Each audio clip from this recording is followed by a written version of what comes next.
Quest'anno, per porgere gli auguri per le festività natalizie ai cittadini e alle autorità, la Prefettura di Nuoro ha voluto la partecipazione di un ospite speciale, la banda della Brigata Sassari, che ieri sera, 18 dicembre, ha tenuto per l'occasione un concerto presso l'Auditorium Giovanni Lilliu di Nuoro.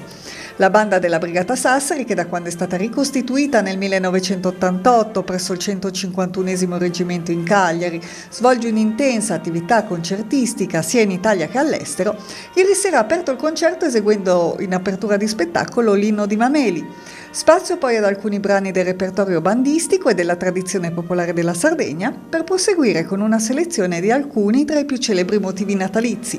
Il concerto, organizzato dalla Prefettura di Nuoro con il Comune di Nuoro, il comando della Brigata Sassari e la collaborazione degli studenti dell'Istituto Professionale Alberghiero di Tortolì e dell'Istituto Superiore Alessandro Volta di Nuoro, è stato poi chiuso sulle note di Dimonios, il celebre inno dei Diavoli Rossi, leggendario e valoroso battaglione della Brigata Sassari.